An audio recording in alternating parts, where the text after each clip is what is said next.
All right, this is the copyright disclaimer. Copyright disclaimer under Section 107 of the Copyright Act of 1976. Allowance is made for fair use for purposes such as criticism, comment, news reporting, teaching, scholarship, education, and research. Fair use is a use permitted by copyright statute that might otherwise be infringing. And this video is not for any monetary gain.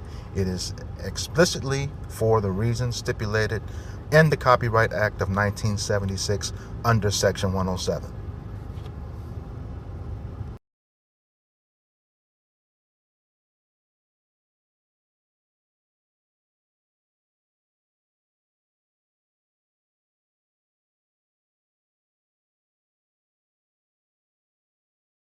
The moment the doctor said, "If this baby dies, somebody's getting charged with murder," Trinity Pogue's entire expression changed.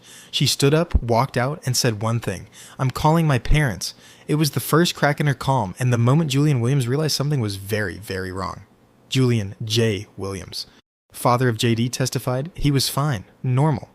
"When I last saw my son alive, he told JD, 'I'll be back,' and JD waved." Julian walked out with the trash, got in his car, and headed to Walmart and Pizza Hut. Both receipts time-stamped. Total time gone, about 30 minutes. As he pulled back onto campus, his phone rang. Trinity's voice was frantic, but Julian only caught one thing. JD, JD, no explanation, no details. He sprinted down the hallway with the pizza and Walmart bag still in his hands. When he entered the room, Trinity was holding JD limp in her arms, panicked, repeating, "I don't know what happened. He's not breathing." Julian dropped everything, grabbed his son, and ran. In the car, JD began violently vomiting. Foam, blood, half-digested chips soaked into Julian's clothes. There was no time for anything. Not the car seat, not questions, not panic. Just a desperate 4-minute drive to the ER. Doctors rushed JD inside. Julian, still covered in vomit and blood, told officers the truth. "He was with my girlfriend. I don't know what happened." When Trinity arrived moments later, she offered the first story Julian had ever heard from her about any fall. He fell off a chair. Inside the hospital room, as doctors explained the extent of JD's injuries, Julian put his nurse cousin on speakerphone to help him understand. What she heard made Trinity react. The injuries were catastrophic, nowhere close to a simple fall. On the stand, Jay told, "There had never been a moment," Julian said, when Trinity claimed she hated JD, or when he thought she would ever harm him.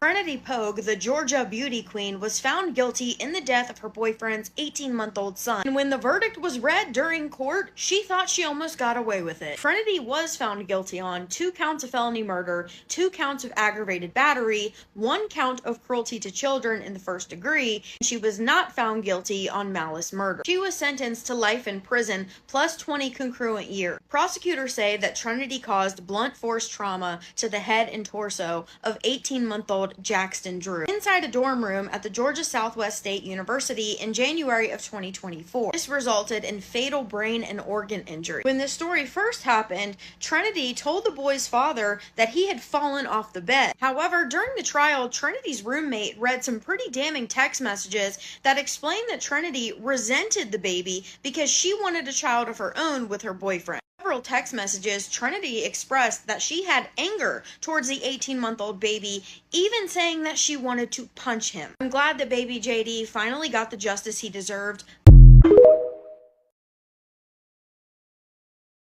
Jay, I don't know if I can do this anymore. This weekend was a struggle for me and I don't know what to do. I love you so much, but letting JD hit the wall and see the damage it did really hurt me, and it just lets me know that I don't have JD's best interest at heart. You should not be with a girl that doesn't love your son. I keep trying and trying, but nothing changes. Every time I see him, I cry. I cry because he looks like you, just like you, and a part of me wishes he wasn't yours. I cry because I realize that you and someone else share something so sweet, and that's love for him. I don't know what to do, but I hope you understand where I'm coming from. Like when you called the face expression you gave me. I cannot be around him anymore. I'm sorry, I don't know where that leaves us, but I know that you will never make a decision. I want a family of my own, Jay. Every time I see him, I just want to cry. Seeing him happy and how he is with you at your house and how he is with me, he hates me, Jay. He cries nonstop with me.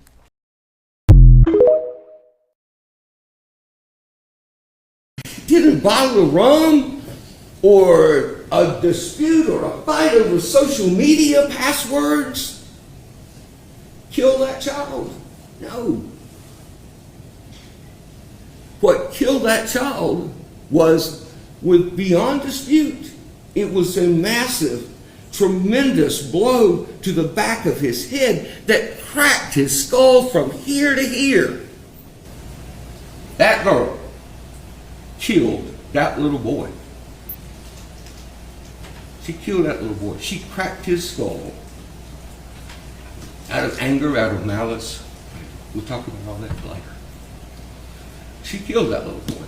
She's the only person who could possibly have done it in the time frame in which it had to have occurred. Don't let these other things that don't have anything to do with Trinity Pogue, the Georgia beauty queen, was found guilty in the death of her boyfriend's 18-month-old son. And when the verdict was read during court, she thought she almost got away with it. The verdict reads as follows, as to each count. On count one, it says, we, the jury, find the defendant not guilty. Trinity was found guilty on 2 counts of felony murder, 2 counts of aggravated battery, 1 count of cruelty to children in the first degree. She was not found guilty on malice murder. She was sentenced to life in prison plus 20 concurrent years. Prosecutors say that Trinity caused blunt force trauma to the head and torso of 18-month-old Jackson Drew inside a dorm room at the Georgia Southwest State University in January of 2024. This resulted in fatal brain and organ injury. When this story first happened, Trinity told the boy's father that he had fallen off the bed. However, during the trial, Trinity's roommate read some pretty damning text messages that explained that Trinity resented the baby because she wanted a child of her own with her boyfriend. Several text messages, Trinity expressed that she had anger towards the 18-month-old baby, even saying that she wanted to punch him. I'm glad that baby JD finally got the justice he deserved. Let me know your thoughts down below. The verdict reads as follows, as to each count. On count one, it says, we, the jury, find the defendant not guilty. On counts 2, 3, 4, 5, and 6, the verdict reads, we, the jury, find the defendant guilty of felony murder, 2 counts, aggravated battery, 2 counts, and cruelty to child in the first degree. Y'all can have a seat. Ladies and gentlemen, it's been a tough week for you, I'm sure, and I know that you probably had a lot of places you would have rather been this week than here. I do want to thank you tremendously for your service.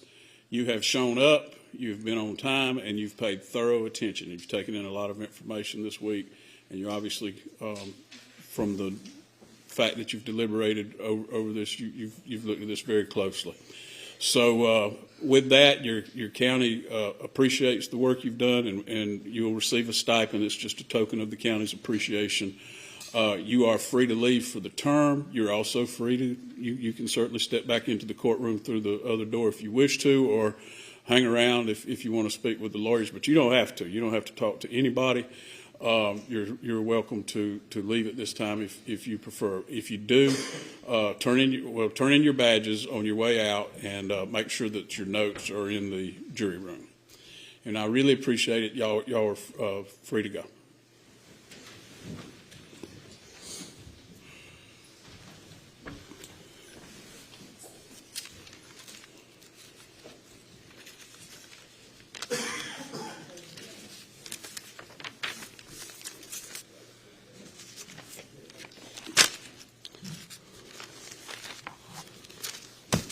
Oh, was there anything hold the jury for just a second. Ask them to step into the jury room. No, ask them to step into the jury room.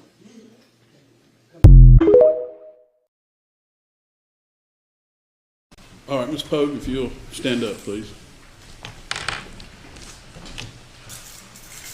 I don't do a lot of speaking when I'm passing the sentence. I've heard the case, and I've considered the tragedy on the left side, on my left side, and on the right side, and there's a lot of tragedy to go around here. the whole time that I'm hearing a case, I think about what the appropriate sentence would be. And this conduct all led, in my opinion, to the offense of felony murder, even the charge that, would have merged with count 3, but does not because count 3 is vacated by count 2. That's a lot of technical jargon. But the bottom line is you're going to receive a sentence of life in prison, which is the appropriate sentence for the conduct that you have been convicted of. And that is going to essentially be the sentence that the court passes in this case. You will be sent on, so on count 2, I sentenced the defendant to serve life in prison. And on count 6, I sentenced the defendant to serve 20 years in the state penitentiary. Those sentences will run concurrent. I do wish to advise you, Ms. Pogue, that you have 30 days to appeal. You also have 4 years within which you could seek habeas corpus. I hope this can bring some closure to the family. It's just a complete tragedy. And I hope that you can, in your older days, have some sort of life after serving this sentence. And life while you're in prison. I guess you just have to make the best of it. But that's the sentence of the court. I wish everybody the best.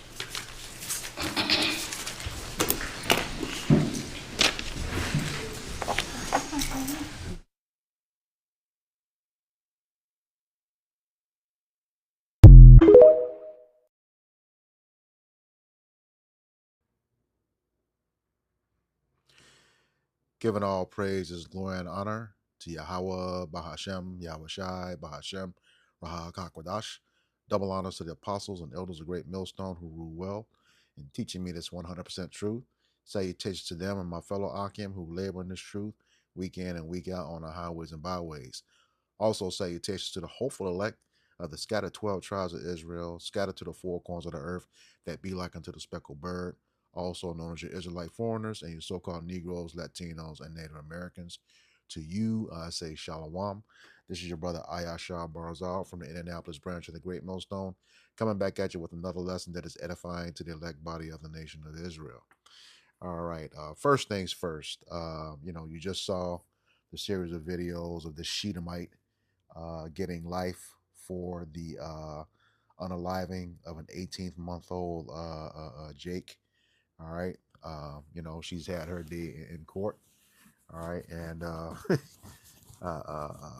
further than that, I think whoever made this the standard of beauty in Georgia needs to be arrested and in court too. I mean, that this is just unbelievable. A beauty pageant winner right here. Yeah. America's through. America's through.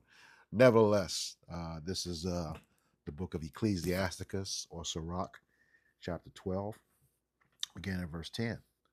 It says, "Never trust thine enemy, for as iron rusteth, so is his wickedness." All right, and that's the thing. Is we're talking about Esau, Edom right here, who is the wicked, according to Malachi 1 and 4. That does not exclude the women of that nation. All right. They've done a number of a job on Jake as well too. We do enough of the for thy violence against our brother Jacobs that are proven over and over and over again. A lot of Jake men have died, and a lot of Jake communities were destroyed because of this type of woman on the screen here. Okay, She-domite. All right, but yeah, she I did a video earlier last week, showing where, hey, their men, destroy our women, but the difference is, the women are forsaking the Jake men. All right, calling, saying that they're done with divesting from the so-called black man. You had a case where they were calling for the Klansmen to assist and putting Jake in coffins. That's not the case with the woman here. So, but that so-called Negro woman, has been found unalive dismembered in pieces, so on and so forth. All right. And that's, like the scriptures say, uh, scroll down to verse 13, says, who will pity a charmer? Who will pity a charmer that is bitten with a serpent, or any such as come nigh what wild beasts? I mean, they know that you are the weaker vessel. All right. There was a video out a while ago where they said they're going to start targeting a lot of black women, these Klansmen, all right, because they're the low hanging fruit. They can't defend themselves. It's going to be much tougher with the man. All right.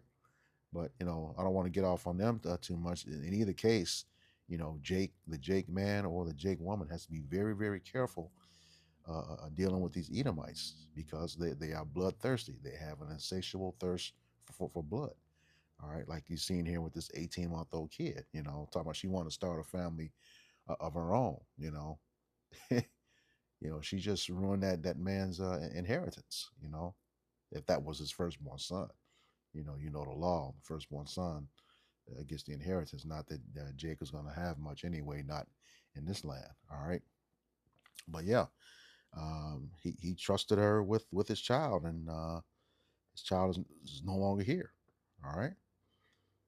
It says, once again, never trust thine enemy, for like as iron rusteth, so is his wickedness. And as iron is guaranteed to rust, the Edomite, the so-called white man, is guaranteed to be wicked. That's the way he is created.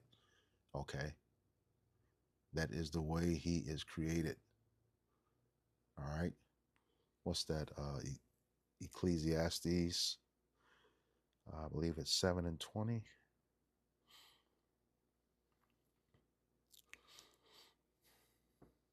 No, that's not it.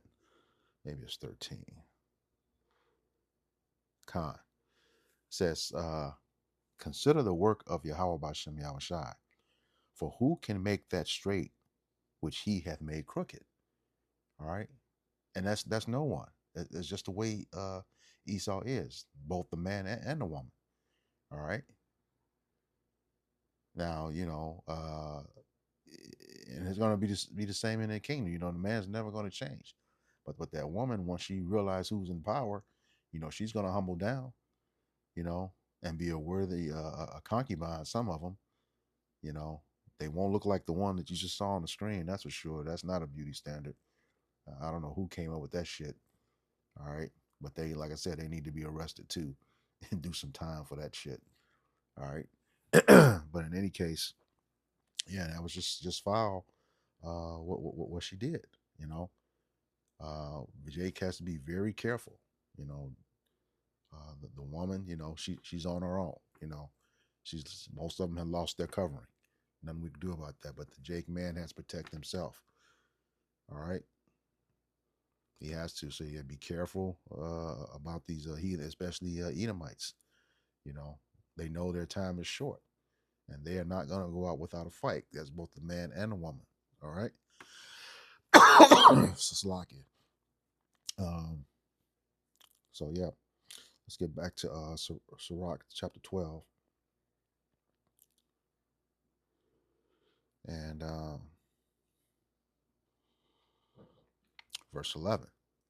Says, though he humble himself and go crouching, yet take good heed and beware of him, and thou shalt be unto him as if thou hast wiped a looking glass, and thou shalt know his rust have not been altogether wiped away.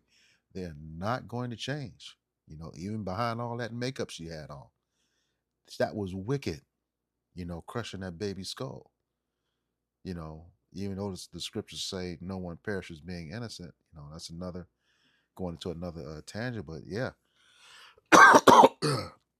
she did a horrible thing, and you heard the results of what that did. 18-month-old kid, man. But she's gonna pay for it now. All right, she's definitely gonna pay for it, and they all do. All right, but Jake has to be very, very, very, very careful. In these times, we're coming to the end here, and if you ain't right with Yahweh Bashem Yahushai, things like this happen. Let me skip over to Sirach chapter 13. Scroll down.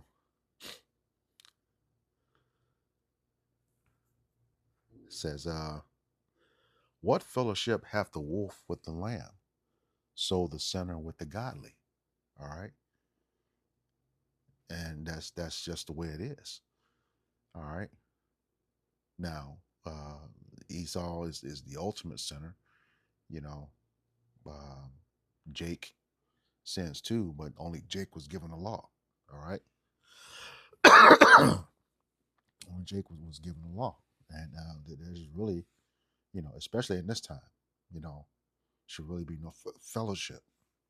We know that it's been said that Jake need to stay away from the nigger woman, but hey, a lot of these Edomites, ain't much better. Ain't much better. If you don't have to be in a relationship with these women, Jake, leave them alone, man. Leave them alone. Wouldn't be looking for nothing right now. Times are changing. As we get closer to the end. All right. Verse 18 says, what agreement is there between a hyena and a dog? And what peace between the rich and the poor? All right. This is, polar opposites, and Jake just needs to, cleave to Yahweh Bashem Yahweh Shai right now. All right. And leave these women alone, especially the Jake woman. She's just gone off. That's a wrap until unless a miracle happens, she repents. But that's a wrap right there. Okay. Keep your peace, because this is again, this is messed up. 18-month-old son gone. Cute little kid too. But hey, that was judgment. That's something we all have to we have to deal with. All right. This is like I said, these Edomites, they have to go, because nothing's going to change. They're not going to change.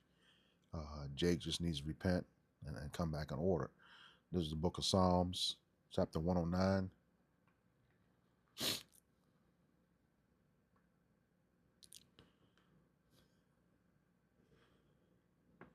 All right. And starting off verse 12. Says, let there be none to extend mercy unto him. This is talking about the wicked, Esau, Edom. Neither let there be any to favor his fatherless children. All right, because as Isaiah 14:21 says, prepare slaughter for his children for the iniquities of their fathers. All right. Yeah, that father's going to be taken out.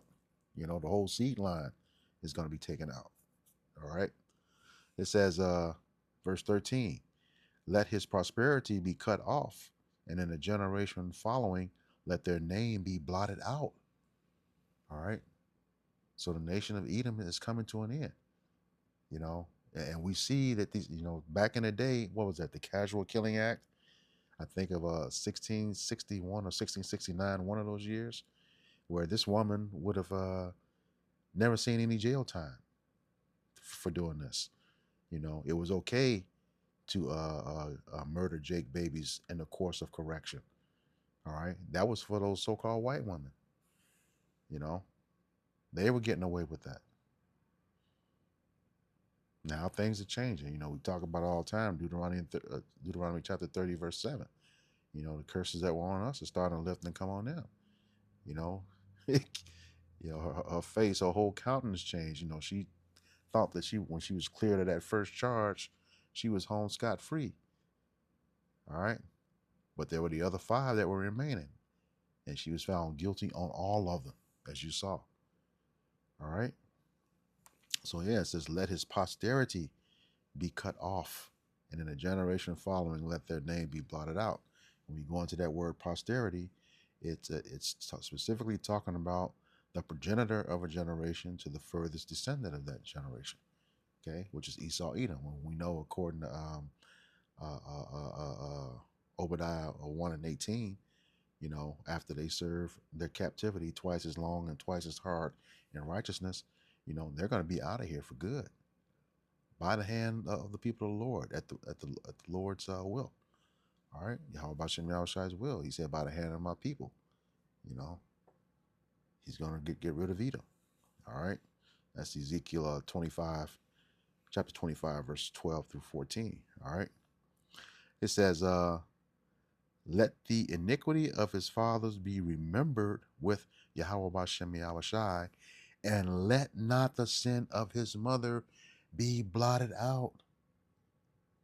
That's both of you all, the men and the women of Edom. All right. Like I said, history has shown that you Edomite women did a job in terms of population reduction when it comes to Jake. Wiped out whole neighborhoods, whole communities because of a false accusation. Only to come back and find out that that person was never involved. All right. Verse 15. It says, let them be before Yahweh Bashem Yahushai continually, that he may cut off the memory of them from the earth. And that's exactly what's going to happen. After your time in slavery is up, you will never exist again in the earth as the Edomites, okay? It says, because that he remembered not to show mercy, but persecuted the poor and the needy man, that he might even slay the broken in heart. And the poor, the needy man, and the one broken in heart is the Israelites. And then you got an 18-month-old kid, crushed his skull because you wanted your own family. Man, just deep. Just deep. So yeah. Well, she's got her life sentence. I didn't want to make this too long. All right. And hey, judgment is starting to come down on Esau Edom. So with that, I hope this lesson was edifying to the elect body of the nation of Israel.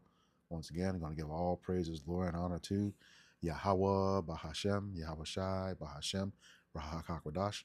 Double honors to the apostles and elders of the great millstone who rule well in teaching us this 100% truth. Salutations to them and my fellow Akim who labor in this truth week in and week out on the highways and byways. Also, salutations to the hopeful elect of the scattered 12 tribes of Israel, scattered to the four corners of the earth, that be like it to the speckled bird. To you, I say Shalom, Kwam Yasharallah, Abab Abal. We got next. Shalom.